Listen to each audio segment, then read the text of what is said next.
ಏನಾದರೂ ನಮ್ಮ ಸರ್ಕಾರ ಪಂಚ ಗ್ಯಾರಂಟಿಗಳನ್ನು ಘೋಷಣೆ ಮಾಡದೇ ಇದ್ದಲ್ಲಿ ನಮ್ಮ ಧಾರವಾಡ ಹಾವೇರಿ ಗದಗಿನ ಜನ ಕೇವಲ ಅನ್ನಕ್ಕಾಗಿ ಗೋವಾ ಕಾಫಿ ಸೀಮೆಯಲ್ಲಿ ದುಡಿಯೋಕೆ ಹೋಗುವಂತ ಪರಿಸ್ಥಿತಿ ಬರ್ತಿತ್ತು. ಈಗ ನನ್ನ ತಮ್ಮ ಮುಖಾಂತರ ಮಾನ್ಯ ಮುಖ್ಯಮಂತ್ರಿಗಳಿಗೆ ಹಾಗೂ ಉಪಮುಖ್ಯಮಂತ್ರಿಗಳಿಗೆ ನಾನು ಧನ್ಯವಾದವನ್ನು ಅರ್ಪಿಸಲಿಕ್ಕೆ ಬಯಸ್ತೇನೆ. ಒಂದು ವಿಧಾನಸಭಾ ಕ್ಷೇತ್ರಕ್ಕೆ ಈ ಗ್ಯಾರಂಟಿ ಯೋಜನೆಗಳ ಮುಖಾಂತರ 250 ಕೋಟಿ ರೂಪಾಯಿ ದುಡ್ಡು ಇವತ್ತು ಸಾರ್ವಜನಿಕ ನೇರವಾಗಿ ತಮ್ಮ ಅಕೌಂಟಿಗೆ ಹೋಗ್ತಾ ಇದೆ. ಅದರಿಂದ ಜನರಿಗೆ ಏನು ಜೀವನೋಪಾಯಕ್ಕೆ ಏನು ಬೇಕು ಅದು ಅವರಿಗೆ ನೇರವಾಗಿ ಯಾವುದೇ ತರಹದ ಮೀಡಿಯೇಟ್ ಇಲ್ದಂಗೆ ಡೈರೆಕ್ಟ್ ನಮ್ಮ ಎಲ್ಲ ಸಾರ್ವಜನಿಕರಿಗೆ ದೊರಕ್ತಾ ಇದೆ. ಅದರಿಂದ ಏನು ಈ ಬರಗಾಲ ಆನಂತರ ಅತಿವೃಷ್ಟಿ ಕೊರೋನಾದಂತ ದೊಡ್ಡ ಸಮಸ್ಯೆಗಳು ಹೋದರೂ ಕೂಡ ನಮ್ಮ ಈ ಕ್ಷೇತ್ರ ಜನ 3 ಹೊತ್ತು ತಾವು ಊಟ ಮಾಡಿ ಇವತ್ತು ಈ ಸರ್ಕಾರಕ್ಕೆ ಧನ್ಯವಾದ ಅರ್ಪಿಸುವಂತ ಕೆಲಸ ಮಾಡ್ತಾ ಇದ್ದಾರೆ. ಆದ್ದರಿಂದ ವಿಶೇಷವಾಗಿ ನಾನು ತಮ್ಮಲ್ಲಿ ಮತ್ತೊಂದು ಮನವಿ ಮಾಡಲಿಕ್ಕೆ ಬಯಸ್ತೇನೆ. ಈಗಾಗಲೇ ಏನಾಗ್ಬಿಟ್ಟಿದೆ ಅಂತ ಹೇಳಿದ್ರೆ ರೈತರು ಬಹಳಷ್ಟು ಸಂಕಷ್ಟದಲ್ಲಿದ್ದಾರೆ. ರೈತರಿಗೆ ಬೆಲೆಗಳ ಏನಾಗ್ಬಿಟ್ಟಿದೆ ಅಂತ ಹೇಳಿದ್ರೆ 2014ರಲ್ಲಿ ಇನ್ನು ಕೇಂದ್ರದಲ್ಲಿ ಬಿಜೆಪಿ ಸರ್ಕಾರ ಬರುವ ಪೂರ್ಣದಲ್ಲಿ ಅವರು ಒಂದು ದೇಶಕ್ಕೊಂದು ಮಾತನ್ನು ಕೊಟ್ಟಿದ್ರು. ಅಧಿಕಾರಕ್ಕೆ ಬಂದ ತಕ್ಷಣ ರೈತರ ಏನು ಬೆಲೆಗಳನ್ನು ನಾವು ದ್ವಿಗುಣ ಮಾಡ್ತೇವೆ ಅಂತ ಹೇಳಿದ್ರು. ಆದರೆ ರೈತರ ಬೆಳೆಯುವಂತ ಬೆಳೆಗಳ ಬೆಲೆ ದ್ವಿಗುಣ ಆಗಿಲ್ಲ. ಆದ್ರೆ ರೈತರು ಉಪಯೋಗಿಸುವಂತ ಗೊಬ್ಬರ, ಡೀಸೆಲ್, ಪೆಟ್ರೋಲ್ ಮತ್ತೇನು ರಾಸಾಯನಿಕ ಔಷಧಿಗಳದಾವು ಅದರ ಬೆಲೆಗಳು ಡಬಲ್ ಅಲ್ಲ ಟಿಬಲ್ ಆಗಿದ್ದಾವು. ಆದರೆ ಯಾವುದೇ ರೀತಿಯ ಬೆಳೆಗಳಿಗೆ ಸರಿಯಾದ ಬೆಲೆಯನ್ನು ಸಿಗ್ತಾ ಇಲ್ಲ. ತಮ್ಮ ಮುಖಾಂತರ ನಾನು ಮನವಿ ಮಾಡ್ತೇನೆ, ರೈತರು ಬೆಳೆಯುವಂತ ಬೆಳೆಗಳಿಗೆ ಸೂಕ್ತವಾದ ಬೆಲೆ ಕೊಡಿಸುವಂತ ನ್ಯಾಯಯುತವಾದ ಬೆಲೆ ಕೊಡಿಸುವಂತ ಕೆಲಸ ಮುಂದಿನ ದಿನಗಳಲ್ಲಿ ಆಗಬೇಕಾಗಿದೆ. ಮತ್ತು ಈ ಸದನದಲ್ಲಿ ಅದರ ಬಗ್ಗೆ ವಿಶೇಷವಾಗಿ ರೈತರು ಬೆಳೆಯುವಂತ ಬೆಳೆಗಳಿಗೆ ಸೂಕ್ತ ಬೆಲೆಗಳು ಸಿಗುವುದಕ್ಕೆ ಯಾಕಂದ್ರೆ ನೀರಾವರಿ ಇಲ್ಲದಂತ ಜಗದಲ್ಲಿ ನೀರಾವರಿ ಇದ್ದಲ್ಲೇ ಜನಗಳು ಒಳ್ಳೆ ಬೆಳೆಗಳನ್ನು ಬೆಳೀತಾರೆ, ಅಲ್ಲಿ ಇಳುವರಿಗೆ ಬರ್ತೈತಿ. ನಮ್ಮ ಭಾಗದಲ್ಲಿ ಏನಿದೆಯಲ್ಲ ಇಳುವರಿಗೇನೆ ಬರೋದಿಲ್ಲ.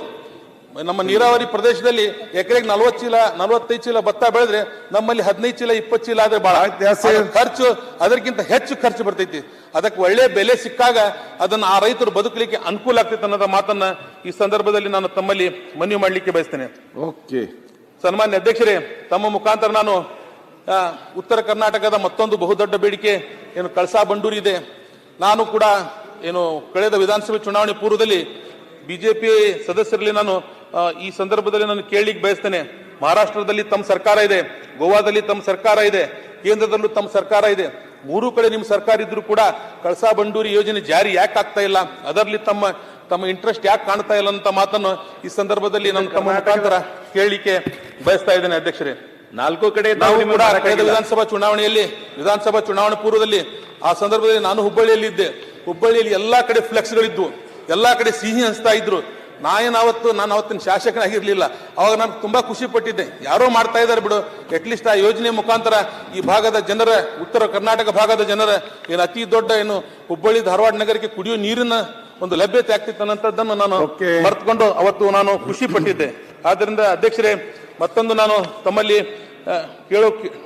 ನಾನು ನಮ್ಮ ವಿಧಾನಸಭಾ ಕ್ಷೇತ್ರದಲ್ಲಿ ಬಹಳಷ್ಟು ಇನ್ನು ಕಾಮಗಾರಿಗಳು ನಾನು ತಮ್ಮ ಮುಖಾಂತರ ಮಾನ್ಯ ಸಚಿವರಲ್ಲಿ ನಾನು ವಿಶೇಷವಾಗಿ ಉದ್ಯೋಗ, ಶಿಕ್ಷಣ ಮತ್ತು ಆರೋಗ್ಯ ಕ್ಷೇತ್ರದಲ್ಲಿ ಬಹಳಷ್ಟು ಅಭಿವೃದ್ಧಿ ಕೆಲಸಗಳು ಆಗಬೇಕಾಗಿದೆ. ವಿಶೇಷವಾಗಿ ಉತ್ತರ ಕರ್ನಾಟಕ ಭಾಗದಲ್ಲಿ ಅದಕ್ಕೆ ಅತಿ ಹೆಚ್ಚಿನ ಒತ್ತು ಕೊಡುವಂತ ಕೆಲಸ ಈ ಸರ್ಕಾರ ಮಾಡಬೇಕಂತೇಳಿ ತಮ್ಮಲ್ಲಿ ಮನವಿ ಮಾಡಿ, ನನ್ನ ವಿಧಾನಸಭಾ ಕ್ಷೇತ್ರದಲ್ಲಿ ಬರುವಂತ ಒಂದು ಸವಣೂರು ಪಟ್ಟಣ 50,000ಕ್ಕಿಂತ ಹೆಚ್ಚು ಜನಸಂಖ್ಯೆ ಇದೆ. ಇಲ್ಲಿ ಅಲ್ಲಿ 135 ವರ್ಷಗಳ ಹಳೆಯ ಕಟ್ಟಡ ಇದೆ. ಯಾವುದು ನಮ್ಮ ಇದು ದವಾಖಾನೆ ಕಟ್ಟಡ ಇದೆ. ತಮ್ಮ ಮುಖಾಂತರ ನಾನು ಸಚಿವರಿಗೆ ನಾನೀಗಲ್ಲಿ ಮನವಿಯನ್ನು ಮಾಡಿದ್ದೇನೆ. ತಮ್ಮ ಮುಖಾಂತರ ನಾನು ಮನವಿ ಮಾಡ್ತೇನೆ, ಬರುವ ದಿನಗಳಲ್ಲಿ 50,000ಕ್ಕಿಂತ ಹೆಚ್ಚು ಜನಸಂಖ್ಯೆ ಇರುವಂತ ಸವಣೂರು ಪಟ್ಟಣದಲ್ಲಿ ಒಂದು ಒಳ್ಳೆ ಸುಸಜ್ಜಿತ ದವಾಖಾನೆಯನ್ನು ನಿರ್ಮಿಸಲಿಕ್ಕೆ ಅವರು ಸಹಕಾರ ಮಾಡಬೇಕು. ಅವರು ನಮಗೆ ಅದರ ಬಗ್ಗೆ ಯೋಜನೆಯನ್ನು ರೂಪಿಸಿ ನಮಗೆ ಅನುಕೂಲ ಮಾಡಿಕೊಡ್ಬೇಕು ಅಂತೇಳಿ ನಾನು ತಮ್ಮ ಮುಖಾಂತರ ಅವರಲ್ಲಿ ಮನವಿ ಮಾಡ್ತೇನೆ. ನನ್ನನ್ನು ಮಾತನಾಡಲಿಕ್ಕೆ ಅವಕಾಶ ಮಾಡಿಕೊಟ್ಟಂತ ತಮಗೆ ಧನ್ಯವಾದ ಅರ್ಪಿಸಿ